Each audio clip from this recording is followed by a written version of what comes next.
Hello guys, good morning all of you and welcome back to our channel again। हम discuss कर रहे थे physical world and measurement यानी मापन एवं भौतिक जगत। ये दो अलग अलग चैप्टर हैं, हम दोनों इनको साथ में पढ़ रहे हैं। लास्ट क्लास में हमने डिस्कस किया था अंतर्राष्ट्रीय मात्रक पद्धति के बारे में, जिसमें हमने 7 मूल राशियाँ और उनके 7 मूल मात्रक देखे थे। इसी के साथ हमने कुछ व्युत्पन्न भौतिक राशियों के बारे में भी डिस्कस किया था और उनके व्युत्पन्न मात्रक भी देखे थे। हमें मोटे मोटे तौर पे ये पता है कि कोई भी भौतिक राशि भले ही वो किसी भी प्रकार की हो 7 मूल राशियों से मिलकर ही बनी होगी, और किसी भी भौतिक राशि का जो मात्रक है वो भी 7 मूल मात्रकों से ही मिलकर बना होगा, और हमने इसके कुछ एग्जाम्पल्स देखे थे।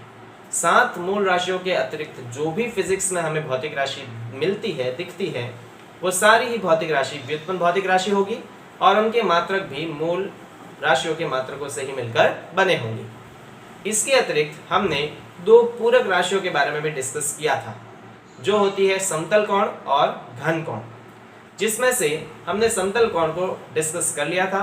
समतल कोण बेसिकली क्या होता है, किसी भी वृत्त के चाप द्वारा उसके केंद्र पर जितना कोण बनाया जाता है उसे हम समतल कोण कहते हैं।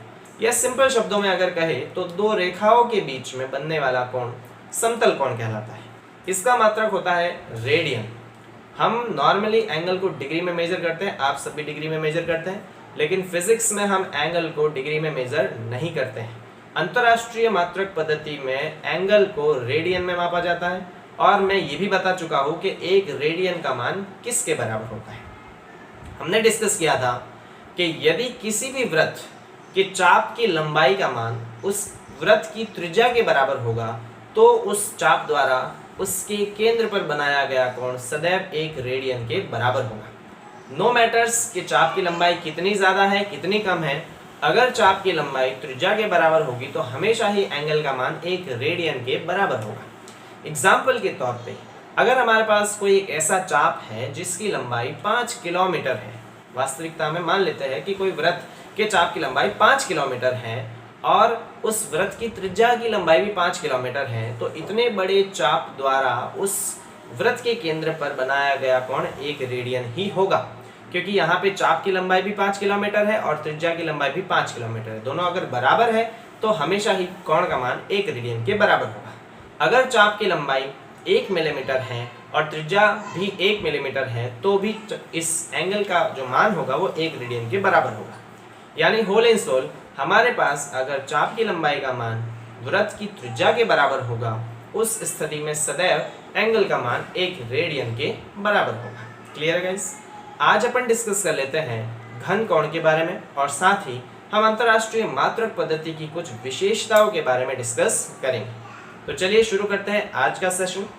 उससे पहले मैं बता दूं कि अगर अभी तक आपने मेरे टेलीग्राम ग्रुप को ज्वाइन नहीं किया है तो जल्दी से नीचे डिस्क्रिप्शन बॉक्स में दिए गए लिंक पे जाके उससे जुड़िए। जो कुछ वीडियो लेक्चर यहाँ पे डिलीवर होगा उसका PDF कंटेंट आपको मेरे टेलीग्राम ग्रुप पे मिल जाएगा, तो आप अपना फेयर काम बड़ी इजी वे से कर सकते हैं।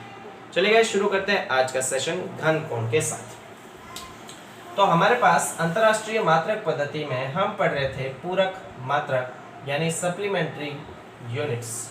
हमने बात करी थी पूरक मात्रक 2 प्रकार के होते हैं। एक तो समतल कोण के लिए हमने बात करी थी, समतल कोण जिसे हमने कहा था प्लेन एंगल, जो हम डिस्कस कर चुके हैं, और इसको हम किस में मापते हैं, इसको हम रेडियन में मापते हैं गाइस, और हम 1 रेडियन की डेफिनेशन भी देख चुके हैं। आज हम डिस्कस करेंगे घन कोण के बारे में। घन कोण जिसे हम कहते हैं सॉलिड एंगल। देखिए, आपने समतल कोण तो पढ़ा है, काफी सारे कोण बनाए भी हैं, मेजर भी किए हैं मैथमेटिक्स में। घन कोण जो है वो आपने शायद अभी तक नहीं पढ़ा होगा और नहीं कभी बनाया होगा। घन कोण बेसिकली क्या होता है, यहाँ पे समतल कोण की हमने जब डेफिनेशन देखी थी तो क्या होता है, घन कोण बराबर होता है चाप बटे त्रिज्या। चाप बटे त्रिज्या, ये घन कोण की डेफिनेशन होती है, arc upon radius. Solid angle basically क्या होते हैं, घन कोण हमेशा समतल आकृति में बनाए गए होते हैं। जैसे हम बात करें, वृत्त एक समतल आकृति है, आयत एक समतल आकृति है, वर्ग एक समतल आकृति है, त्रिभुज एक समतल आकृति है। ऐसी आकृतियां जिसमें लंबाई और चौड़ाई तो होती है लेकिन ऊंचाई नहीं होती, या वे आकृतियां जिन्हें हम हाथ में नहीं ले सकते। आपने कभी भी वृत्त को हाथ में नहीं लिया होगा, आपने कभी भी आयत को हाथ में नहीं लिया होगा। हाथ में वही ऑब्जेक्ट्स आते हैं जिनमें लंबाई चौड़ाई के साथ साथ ऊंचाई भी होती है। जैसे आपका फोन जो है वो आपको आयताकार दिखता है लेकिन ये आयताकार है नहीं, ये घनाकार होता है। इसमें लंबाई होती है, चौड़ाई होती है, उसके साथ साथ कुछ मोटाई भी होती है, तभी ये आपके हाथ में है। समतल आकृतियां वे आकृतियां होती है जिनको हम हाथ में नहीं ले सकते, जो केवल बोर्ड पे बनाई जा सकती है। तो बोर्ड पे जो आकृतियां बनती है वो समतल आकृतियां है, और उस स्थिति में जो कोण बनता है वो समतल कोण कहलाता है। अब अगर हम बात करें सॉलिड एंगल्स की, तो सॉलिड जो है वो हमारे हाथों में हम ले सकते हैं। जैसे आपका सेलफोन है या कोई बॉल है, तो ये सारे सॉलिड ऑब्जेक्ट्स हैं, ये हम हाथ में ले सकते हैं। अब इन सॉलिड ऑब्जेक्ट्स में जो एंगल बनते हैं उन्हें हम सॉलिड एंगल्स यानी घन कोण कहते हैं। इसकी डेफिनेशन किस प्रकार से दे सकते हैं? जैसे हमने समतल कोण की डेफिनेशन दी थी कि किसी वृत्त के चाप द्वारा वृत्त के केंद्र पर अंतरित कोण समतल कोण कहलाता है। ठीक उसी प्रकार घन कोण होता है किसी गोले के इकाई क्षेत्रफल द्वारा इसके केंद्र पर अंतरित कोण घन कोण कहलाता है। तो पहले इसकी डेफिनेशन लिख लेते हैं, उसके बाद इसको समझते हैं। चलिए, डेफिनेशन क्या है? किसी गोले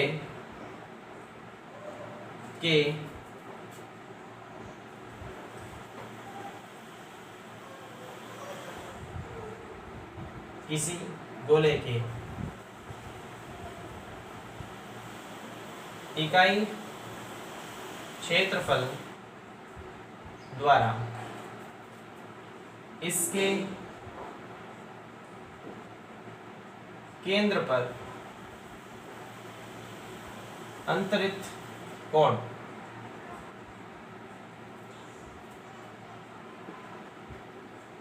घन कोण कहलाता है।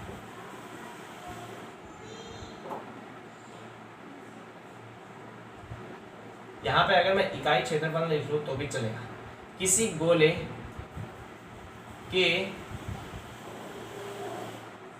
सतही क्षेत्रफल द्वारा इसके केंद्र पर अंतरित कोण घन कोण कहलाता है। ठीक है, किसी भी गोले के सतही क्षेत्रफल द्वारा इसके केंद्र पर जितना कोण बनाया जाता है उसे घन कोण कहते हैं। समझते हैं इस बात को?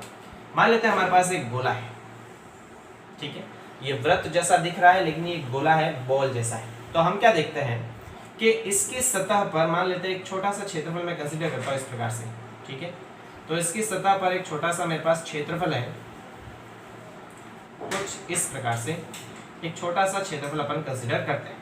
तो इस छोटे से क्षेत्रफल द्वारा इसके केंद्र पर जितना कोण बनाया जाएगा उस कोण को हम घन कोण कहते हैं। यहाँ पर ये क्षेत्रफल है गाइस, ये चाप नहीं है, ये है क्षेत्रफल। इस क्षेत्रफल को हम लिख लेते हैं DA से। तो इसके केंद्र पर जितना कोण बनाया जाएगा उस कोण को हम घन कोण कहते हैं, और इसे ओम से लिखते हैं। किसे लिखते हैं? ओम से। जैसे समझिए ये किस प्रकार का होगा, हमारे पास जो कोन होता है ना, आइसक्रीम का कोन, तो आइसक्रीम के कोन के ऊपर का अगर मैं भाग बनाऊं किस प्रकार का बनेगा? आइसक्रीम का कोन कुछ इस प्रकार का बनेगा। तो इस आइसक्रीम के कोन को अगर अपन देखें तो आइसक्रीम के कोन के ऊपर का ये जो क्षेत्रफल है, ये वाला, ये क्षेत्रफल इसके केंद्र पर जितना कोण बना रहा होता है उसी कोण को हम घन कोण कहते हैं। मेरी बात समझ में आई? कि किसी आइसक्रीम के कोन के ऊपर वाला जो भाग है, पूरा का पूरा क्षेत्रफल, आइसक्रीम के कोन का ऊपर वाला भाग हमें वृत्ताकार दिखता है, तो वो वृत्ताकार क्षेत्रफल उसके केंद्र बिंदु पर जितना कोण अंतरित करता है उस कोण को हम घन कोण कहते हैं। सेम गोले में होगा। गोले को अगर हम देखें तो गोले में बहुत सारे शंकु मिले हुए होते हैं, बहुत सारे शंकुओं को अगर मिलाया जाए तो उससे गोला बनता है। तो उसी के सतह पर जो क्षेत्रफल होता है उस क्षेत्रफल द्वारा इसके केंद्र पर जितना कोण बनाया जाता है उसे घन कोण कहते हैं। या सरल शब्दों में अगर समझना चाहो तो आइसक्रीम का जो कोन है उस कोन के ऊपर का जो क्षेत्रफल है वो क्षेत्रफल इसके केंद्र पर जितना कोण बनाता है उसी कोण को हम घन कोण कहते हैं, यानी कि सॉलिड एंगल कहते हैं। ठीक है, तो दोनों में क्या डिफरेंस है? ये वाला जो समतल कोण है ये वृत्त के चाप द्वारा वृत्त के केंद्र पर बनाया गया होता है। घन कोण होता है किसी गोले के सतह पर जो क्षेत्रफल है उस क्षेत्रफल द्वारा उसके केंद्र पर जितना कोण बनाया जाता है उसे घन कोण कहते हैं। या किसी कोण के, किसी शंकु के ऊपर के क्षेत्रफल द्वारा उसके केंद्र पर जितना कोण बनाया जाता है वो घन कोण कहलाता है। अब बेसिकली ये जो शंकु है, ये बहुत सारे शंकु को जब अपन मिलाते हैं तो इसी से एक गोला बनता है। ठीक है। तो इसीलिए हम इसकी डेफिनेशन में शंकु न लिख के क्या लिखते हैं, गोला लिखते हैं, क्योंकि बहुत सारे जब शंकुओं को अपन मिलाते हैं इस तरह से, बहुत सारे शंकु लेंगे तो बहुत सारे शंकु मिलकर एक गोला बनाते हैं। तो बहुत सारे शंकु को अपन जोड़ते जाएंगे तो ये बहुत सारे शंकु मिलकर एक गोले का निर्माण करते हैं। तो इसलिए हम इसकी डेफिनेशन में क्या लिखते हैं, हम इसकी डेफिनेशन में शंकु न लिख के गोला लिखते हैं। तो क्या होगा कि किसी भी गोले की सतह पर जो क्षेत्रफल है उस क्षेत्रफल द्वारा इसके केंद्र पर जितना कोण बनाया जाता है उसे घन कोण कहते हैं। अब इस घन कोण को मेजर कैसे करते हैं, ठीक है, तो इस घन कोण को हम किस प्रकार से मेजर करते हैं वो देख लेते हैं। इसको रफ कर देते हैं गाइस। समतल कोण जिस प्रकार से हमने लिखा था चाप बटे त्रिज्या, वैसे घन कोण को हम किस तरह से डिफाइन करते हैं, घन कोण बराबर होता है, घन कोण बराबर क्षेत्रफल अपॉन त्रिज्या का स्क्वायर, क्षेत्रफल अपॉन त्रिज्या का स्क्वायर। सॉलिड एंगल ओम इज इक्वल टू, क्षेत्रफल को लिखते हैं डी से और त्रिज्या को लिखते हैं आर का स्क्वायर। तो घन कोण बराबर होता है क्षेत्रफल अपॉन त्रिज्या का स्क्वायर।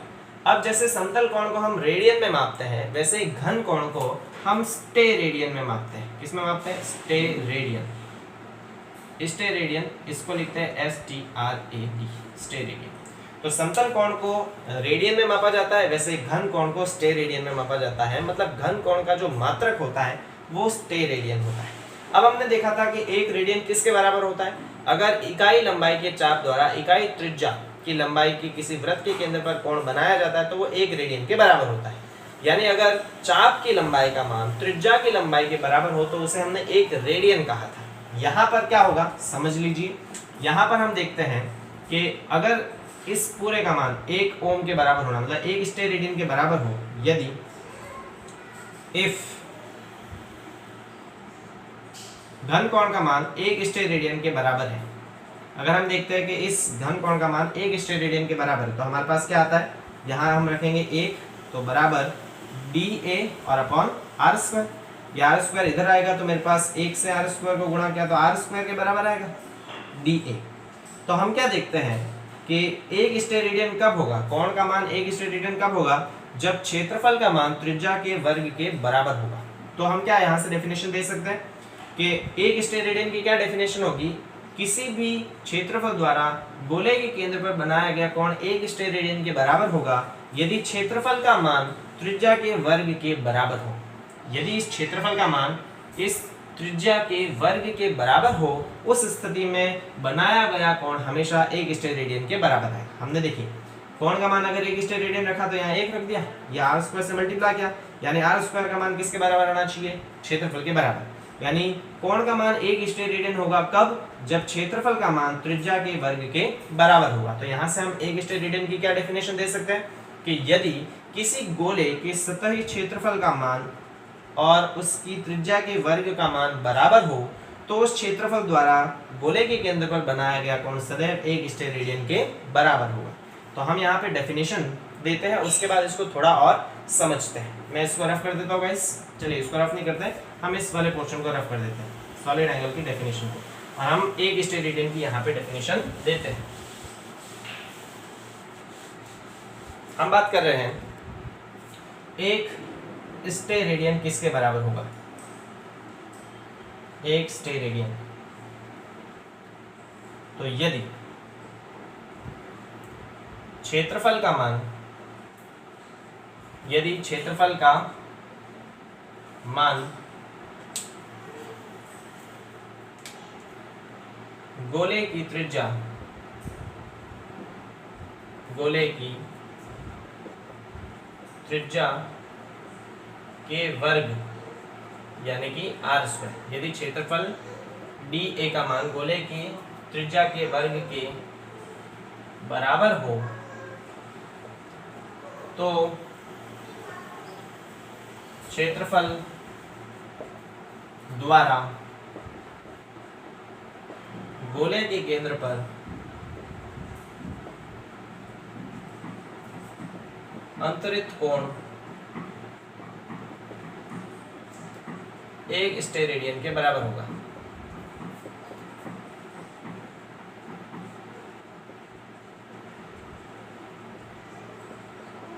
समझिए क्या डेफिनेशन लिखी, कि अगर क्षेत्रफल का मान, इस क्षेत्रफल का मान गोले की त्रिज्या के वर्ग के बराबर होगा, उस स्थिति में इस क्षेत्रफल द्वारा केंद्र पर बनाया गया कोण 1 स्टेरेडियन के बराबर होगा। समझिए, अगर मान लेते हैं कि यहाँ पर मेरे पास क्षेत्रफल का मान जो है वो 4 सेंटीमीटर स्क्वायर है। कितना है? 4 सेंटीमीटर स्क्वायर। और त्रिज्या का मान जो मेरे पास दे रखा है वो 2 सेंटीमीटर है। ठीक है, मान लेते हैं कि क्षेत्रफल का मान 4 सेंटीमीटर स्क्वायर है और 4 सेंटीमीटर स्क्वायर के किसी क्षेत्रफल द्वारा गोले के केंद्र पर बनाया गया कोण ज्ञात करना है जिसकी त्रिज्या कितनी हो? 2 सेंटीमीटर। तो कितना आएगा? तो हम जानते हैं कि घन कोण होता है वो होता है क्षेत्रफल और अपॉन त्रिज्या का स्क्वायर। तो क्षेत्रफल कितना है? क्षेत्रफल है 4 सेंटीमीटर स्क्वायर और त्रिज्या कितनी है? 2, और 2 का स्क्वायर कितना आ जाएगा? 2 सेंटीमीटर का स्क्वायर। तो मेरे पास आ जाएगा 4 सेंटीमीटर स्क्वायर और अपॉन 4 सेंटीमीटर स्क्वायर बराबर 1 स्टेरेडियन। तो हम क्या देखते हैं कि यदि क्षेत्रफल का मान इस त्रिज्या के वर्ग के बराबर आता है तो हमेशा कोण का मान, घन कोण का मान 1 स्टेरेडियन के बराबर होगा। ठीक है, जब भी क्षेत्रफल का मान त्रिज्या के वर्ग के बराबर होगा उस स्थिति में केंद्र पर बनाया गया कोण हमेशा 1 स्टेरेडियन के बराबर होगा। तो आप इसका स्क्रीनशॉट ले लीजिए, अपने फेयर काम में कर लीजिएगा। ठीक है गाइस, तो गाइस ये हमने डिस्कस कर लिया स्टेरेडियन के बारे में।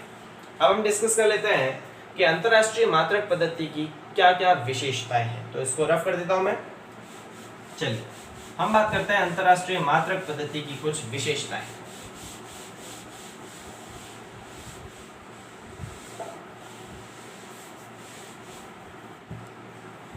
अंतरराष्ट्रीय मात्रक पद्धति की विशेषताएं। Speciality of SI system of units.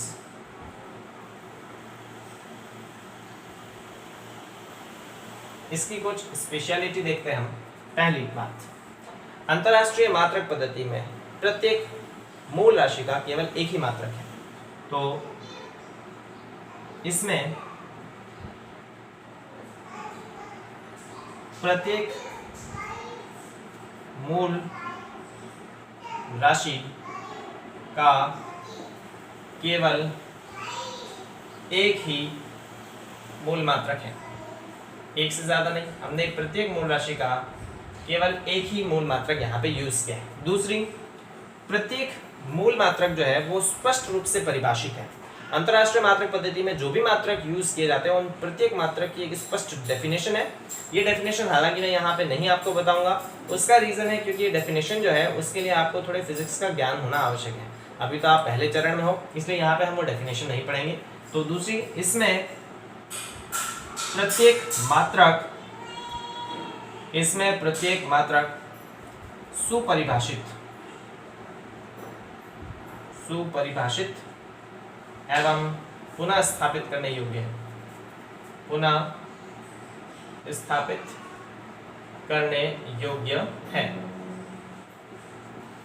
तीसरी बात हमने देखी कि अंतरराष्ट्रीय मात्रक पद्धति में अगर किसी व्युत्पन्न राशि का मात्रक ज्ञात करना है तो वो मूल मात्रकों को ही गुणा या भाग करके ज्ञात किया जाता है।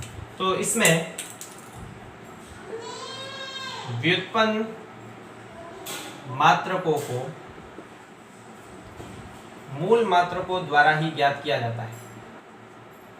मूल मात्रकों द्वारा ही ज्ञात किया जाता है। इसके अलावा हम देखते हैं कि जो MKS पद्धति है उसमें केवल 3 मूल राशियों के ही मात्रक दे रखे हैं, जबकि इसमें 7 मूल राशियों के मात्रक दे रखे हैं। तो इसको हम फिजिक्स की किसी भी ब्रांच में यूज कर सकते हैं, कहीं पे भी हम अंतरराष्ट्रीय मात्रक पद्धति का उपयोग कर सकते हैं। तो इसका उपयोग किसी भी शाखा में किया जा सकता है। इसके अलावा एक पॉइंट और लिखा देता हूं मैं कि ये बेसिकली मैट्रिक या दशमलव पद्धति है। ये दशमलव पद्धति है। तो ये कुछ अंतरराष्ट्रीय मात्रक पद्धति की विशेषताएं हैं, कुछ इसकी स्पेशलिटी है। और इससे आगे हम डिस्कस करेंगे एक one of the most important topic of this chapter जो है डायमेंशनल एनालिसिस यानी कि विमीय विश्लेषण। तो मिलता है गाइस अगले वीडियो लेक्चर में नए टॉपिक के साथ। Thank you so much.